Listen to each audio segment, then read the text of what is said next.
नमस्कार दोस्तों, आइए सुनते हैं मुंशी प्रेमचंद की कहानी ब्रह्मा का स्वांग। मैं वास्तव में अभागिनी हूँ। नहीं तो क्या, मुझे नित्य ऐसे ऐसे घृणित दृश्य देखने पड़ते। शोक की बात ये है कि वे मुझे केवल देखने ही नहीं पड़ते, वरन दुर्भाग्य ने उन्हें मेरे जीवन का मुख्य भाग बना दिया है। मैं उस सुपात्र ब्राह्मण की कन्या हूँ, जिसकी व्यवस्था बड़े बड़े गहन धार्मिक विषयों पर सर्वमान्य समझी जाती है। मुझे याद नहीं, घर पर कभी बिना स्नान और देवोपासना किए पानी की एक बूंद भी मुंह में डाली हो। मुझे एक बार कठिन ज्वर में स्नानादि के बिना दवा पीनी पड़ी थी। उसका मुझे महीनों खेद रहा। हमारे घर में तो भी कदम नहीं रखने पाता। चमारिन दालान में भी नहीं बैठ सकती थी। किंतु यहाँ यहाँ आकर मैं मानो भ्रष्ट लोक में पहुंच गई हूँ। मेरे स्वामी बड़े दयालु, बड़े चरित्रवान और बड़े सुयोग्य पुरुष हैं। उनके ये सद्गुण देखकर मेरे पिताजी उन पर मुग्ध हो गए। लेकिन वे क्या जानते थे कि यहाँ लोग अघोर पंथ के अनुयायी हैं। संध्या और उपासना तो दूर रही, कोई नियमित रूप से स्नानादि भी नहीं करता। बैठक में नित्य मुसलमान, क्रिस्तान सब आया जाया करते हैं, और स्वामी जी वहीं बैठे बैठे पानी, दूध, चाय पी लेते हैं। इतना ही नहीं, वो वहीं बैठे बैठे मिठाइयाँ भी खा लेते हैं। अभी कल ही की बात है, मैंने उन्हें लेमोनेड पीते देखा था। साइस जो चमार है, बेरोक तो घर में चला आता है। सुनती हूँ वे अपने मुसलमान मित्रों के घर दावतें खाने भी जाते हैं। ये भ्रष्टाचार मुझसे नहीं देखा जाता। मेरा चित्त घृणा से व्याप्त हो जाता है जब वे मुस्कुराते हुए मेरे समीप आ जाते हैं और हाथ पकड़कर अपने समीप बैठा लेते हैं, तो मेरा जी चाहता है कि धरती फट जाए और मैं उसमें समा जाऊं। हाँ हिंदू जाति, तूने हम स्त्रियों को पुरुषों की दासी बनना ही क्या हमारे जीवन का परम कर्तव्य बना दिया। हमारे विचारों का, हमारे सिद्धांतों का, यहाँ तक कि हमारे धर्म का भी कोई मूल्य नहीं रहा। आज मुझे धैर्य नहीं। आज मैं इस अवस्था का अंत कर देना चाहती हूँ। मैं इस आसुरिक भ्रष्ट जाल से निकल जाऊंगी। मैंने अपने पिता की शरण में जाने का निश्चय कर लिया है। आज यहाँ सहभोजन हो रहा है। मेरे पति उसमें सम्मिलित ही नहीं, वरन उसके मुख्य प्रेषकों में है। इन्हीं के उद्योग तथा प्रेरणा में ये विधर्मी अत्याचार हो रहा है। समस्त जातियों के लोग एक साथ बैठकर भोजन कर रहे हैं। सुनती हूँ मुसलमान भी एक ही पंक्ति में बैठे हुए हैं। आकाश गिर क्यों नहीं पड़ता? क्या भगवान धर्म की रक्षा करने के लिए अवतार न लेंगे? ब्राह्मण जाति अपने निजी बंधुओं के सिवाय अन्य ब्राह्मणों का भी पकाया भोजन नहीं करती। वही महान जाति इस अधोगति को पहुंच गई कि कायस्थों, बनियों, मुसलमानों के साथ बैठकर खाने में लीश मात्र भी संकोच नहीं करती, बल्कि इसे जाति गौरव, जाति एकता का हेतु समझती है। पुरुष, वो कौन शुभ घड़ी होगी कि इस देश की स्त्रियों में ज्ञान का उदय होगा और वे राष्ट्रीय संगठन में पुरुषों की सहायता करेंगी। हम कब तक ब्राह्मणों के गोरख धंधे में फंसे रहेंगे? हमारे विवाह प्रवेश कब तक जानेंगे कि स्त्री और पुरुषों के विचारों की अनुकूलता और समानता गोत्र और वर्ण से कहीं अधिक महत्व रखती है? यदि ऐसा ज्ञात होता तो मैं वृंदा का पति न होता और न वृंदा मेरी पत्नी। हम दोनों के विचारों में जमीन और आसमान का अंतर है। यद्यपि वो प्रत्यक्ष रूप से कुछ नहीं कहती, किंतु मुझे विश्वास है कि वो मेरे विचारों को घृणा की दृष्टि से देखती है। मुझे ऐसा ज्ञात होता है कि वह मुझे स्पर्श भी नहीं करना चाहती। यह उसका दोष नहीं, ये हमारे माता पिता का दोष है, जिन्होंने हम दोनों पर ऐसा घोर अत्याचार किया। कल वृंदा खुल पड़ी। मेरे कई मित्रों ने सहभोज का प्रस्ताव किया था। मैंने उनका सहर समर्थन किया। कई दिन के वाद विवाद के पश्चात अंत को कल कुछ गिने गिनाए सज्जनों ने सहभोज का सामान कर ही डाला। मेरे अतिरिक्त केवल 4 और सज्जन ब्राह्मण थे, शेष अन्य जातियों के लोग थे। ये उदारता वृंदा के लिए असह्य हो गई। जब मैं भोजन करके लौटा तो वो ऐसी विकल थी मानो उसके मर्म स्थल पर आघात हुआ हो। मेरी और विषाद पूर्ण नेत्रों से देखकर बोली, अब तो स्वर्ग का द्वार अवश्य खुल गया होगा। ये कठोर शब्द मेरे हृदय में तीर के समान लगे। ऐठ कर बोला, स्वर्ग और नर्क की चिंता वे करते हैं जो अफाइज है, कर्तव्यहीन है, निर्जीव है। हमारा स्वर्ग और नर्क सब इसी पृथ्वी पर है। हम इस कर्म क्षेत्र से कुछ कर जाना चाहते हैं। वृंदा, धन्य है आपके पुरुषार्थ को, आपके सामर्थ्य को। आज संसार में सुख और शांति का साम्राज्य हो जाएगा। आपने संसार का उद्धार कर दिया, इससे बढ़कर उसका कल्याण क्या हो सकता है? मैंने झुल्ला कर कहा, अब तुम्हें इन विषयों के समझने की ईश्वर ने बुद्धि ही नहीं दी तो क्या समझाओ? इस पारस्परिक भेदभाव से हमारे राष्ट्र को जो हानि हो रही है उसे मोटी से मोटी बुद्धि का मनुष्य भी समझ सकता है। इस भेद को मिटाने से देश का कितना कल्याण होता है, इसमें किसी को संदेह नहीं। हाँ, जो जानकर भी अनजान बने हैं उनकी बात दूसरी है। वृंदा, बिना एक साथ भोजन किए परस्पर प्रेम उत्पन्न नहीं हो सकता। मैंने इस विवाद में पड़ना अनुपयुक्त समझा। किसी ऐसी नीति की शरण लेनी आवश्यक जान पड़ी जिसमें विवाद का स्थान ही न हो। वृंदा की धर्म पर बड़ी श्रद्धा है। मैंने उसी के शास्त्र से उसे पराजित करना निश्चय किया। बड़ी गंभीर भाव से बोला, यदि असंभव नहीं तो कठिन अवश्य है। किंतु सोचो तो, ये कितना घोर अन्याय है। हम सब एक ही पिता के संतान होते हुए एक दूसरे से घृणा करें, ऊंच नीच की व्यवस्था में मग्न रहे। ये सारा जगत उसी परम पिता का विराट रूप है। प्रत्येक जीव में उसी परमात्मा की ज्योति आलोकित हो रही है। केवल इसी भौतिक पर्दे ने हमें एक दूसरे से पृथक कर दिया है। यथार्थ में हम सब एक हैं।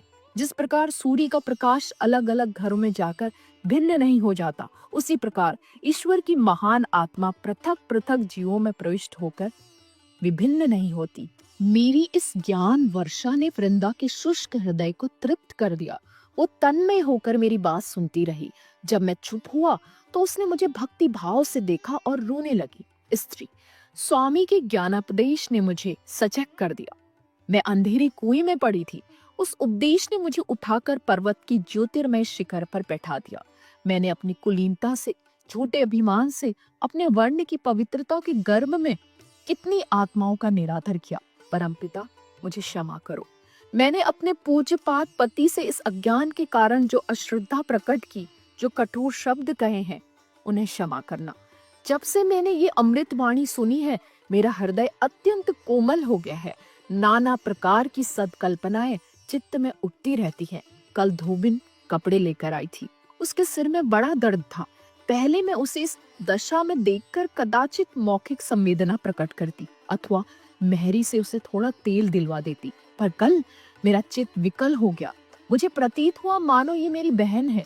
मैंने उसे अपने पास बिठा लिया और घंटे भर तक उसके सिर में तेल मलती रही। उस समय मुझे जो स्वर्गीय आनंद हो रहा था वो अकथनीय है। मेरा अंतःकरण किसी प्रबल शक्ति के वशीभूत होकर उसकी ओर खिंचा चला जाता था। मेरी ननद ने आकर मेरे इस व्यवहार पर कुछ नाक भौं चढ़ाई, पर मैंने लेश मात्र भी परवाह न की। आज प्रातःकाल कड़ाके की सर्दी थी। हाथ पांव गले जाते थे। मेहरी काम करने आई तो खड़ी कांप रही थी। मैं लिहाफ ओढ़े अंगीठी के सामने बैठी हुई थी। तिस पर भी मुंह बाहर निकालते न बनता था। मेहरी की सूरत देखकर मुझे अत्यंत दुख हुआ। मुझे अपनी स्वार्थ वृत्ति पर लज्जा आई। इसके और मेरे बीच में क्या भेद है? इसकी आत्मा में उसी प्रकार की ज्योति है। यह अन्याय क्यों? क्यों? इसलिए कि माया ने हम में भेद कर दिया है। मुझे कुछ और सोचने का साहस नहीं हुआ। मैं उठी, अपनी ऊनी चादर लाकर मेहरी को उड़ा दी और उसे हाथ पकड़कर अंगीठी के पास बैठा लिया। इसके उपरांत मैंने अपना लिहाफ रख दिया और उसके साथ बैठकर बर्तन धोने लगी। वो सरल हृदय मुझे वहां से बार बार हटाना चाहती थी। मेरी ननद ने आकर मुझे कौतूहल से देखा और इस प्रकार मुंह बनाकर चली गई मानो मैं क्रीड़ा कर रही हूँ। सारे घर में हलचल पड़ गई और इस जरा सी बात पर हमारी आंखों पर कितने मोटे पर्दे पड़ गए हैं। हम परमात्मा का कितना अपमान कर रहे हैं। पुरुष, कदाचित मध्य पद पर रहना नारी प्रकृति ही में नहीं है। वह केवल सीमाओं पर ही रह सकती है। वृंदा कहाँ तो अपनी कुलीनता और अपनी कुल मर्यादा पर जान देती थी, कहाँ अब साम्य और सहृदयता की मूर्ति बनी हुई है। मैंने उस सामान्य उपदेश का ये चमत्कार देखा। अब मैं भी अपनी प्रेरक शक्तियों पर गर्व कर सकता हूँ। मुझे उसमें कोई आपत्ति नहीं कि वो नीच जाति की स्त्रियों के साथ बैठे, हंसे और बोले, उन्हें कुछ पढ़कर सुनाए, लेकिन उनके पीछे अपने को बिल्कुल भूल जाना मैं कदापि पसंद नहीं कर सकता। 3 दिन हुए। मेरे पास एक चमार अपने जमींदार पर नालिश करने आया था। निसंदेह जमींदारों ने उसके साथ ज्यादती की थी, लेकिन वकीलों का काम मुफ्त में मुकदमे दायर करना नहीं। फिर एक चमार के पीछे एक बड़े जमींदार से बैर करो, ऐसे तो वकालत कर चुका। उसके रोने की भनक वृंदा के कान में भी पड़ गई। बस वो मेरे पीछे पड़ गई कि इस मुकदमे को जरूर लो। मुझसे तर्क वितर्क करने पर उद्यत हो गई। मैंने बहाना करके उसे किसी प्रकार टालना चाहा, लेकिन उसने मुझसे वकालतनामे पर हस्ताक्षर कराकर ही पिंड छोड़ा।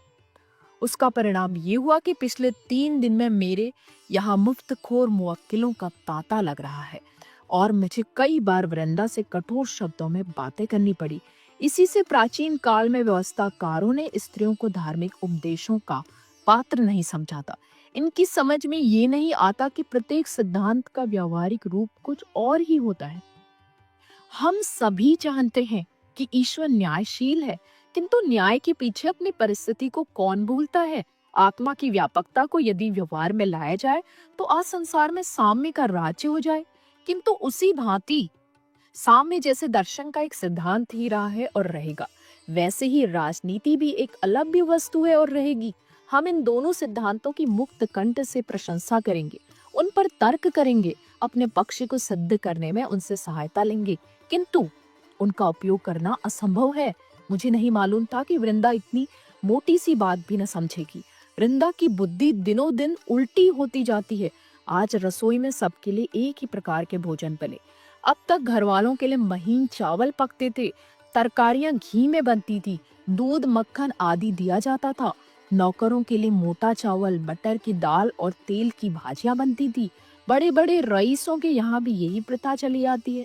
हमारे नौकरों ने कभी इस विषय में शिकायत नहीं की, किंतु आज देखता हूँ वृंदा ने सबके लिए एक ही भोजन बनाया है।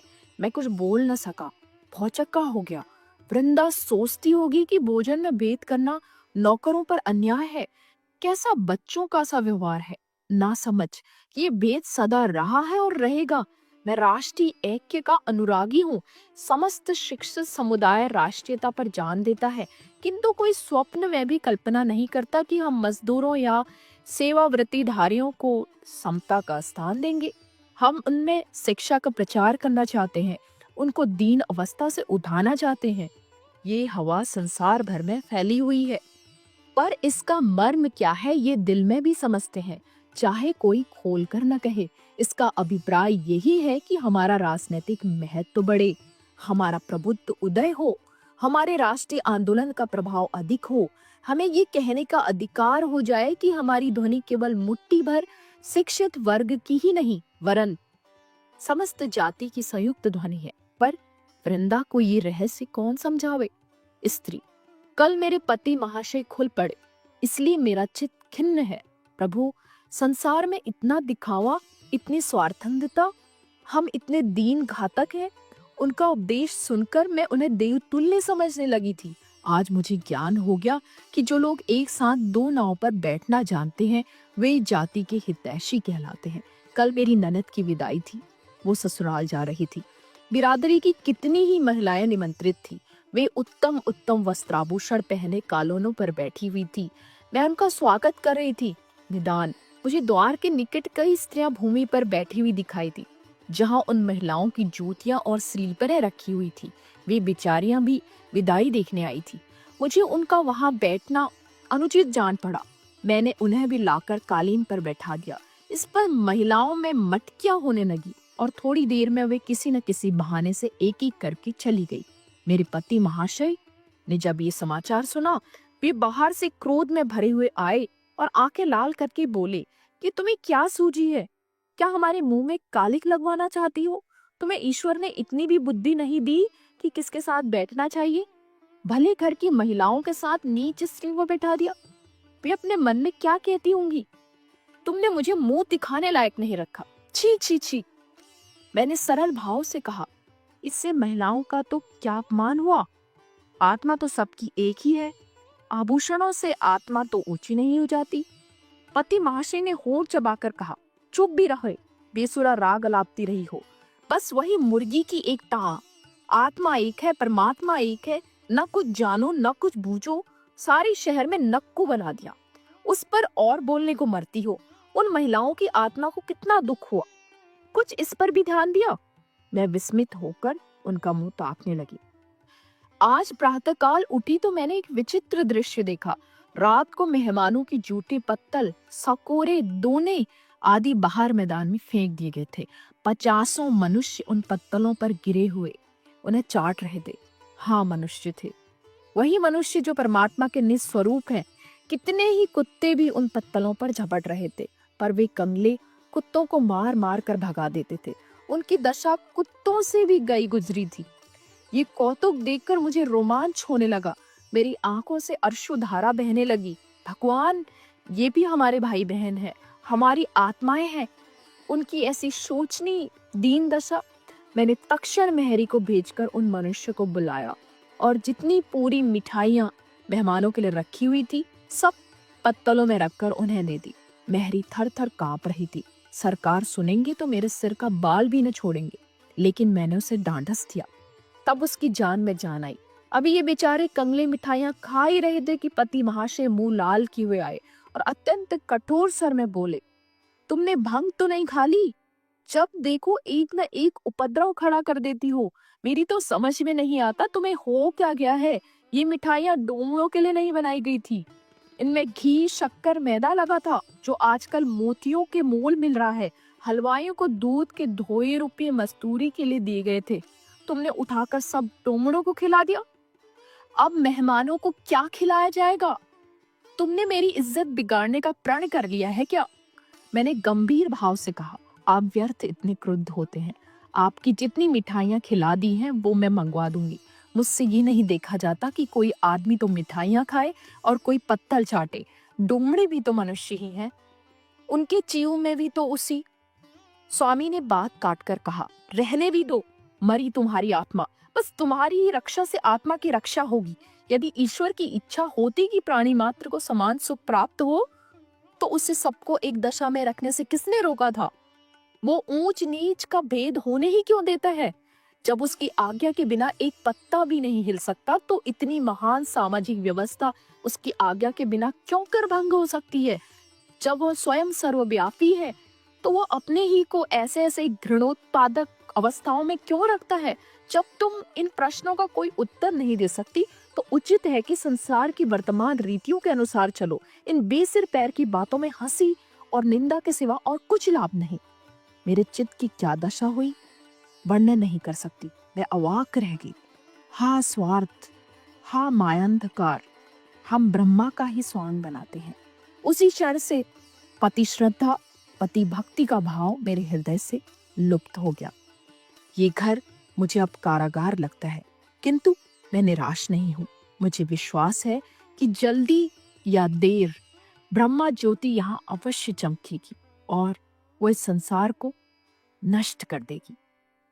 तो दोस्तों, ये थी मुंशी प्रेमचंद की कहानी ब्रह्मा का स्वांग। आपको कैसी लगी जरूर बताइए। तो जल्दी ही मिलते हैं एक नई कहानी के साथ। तब तक के लिए मुझे विदा दीजिए। धन्यवाद।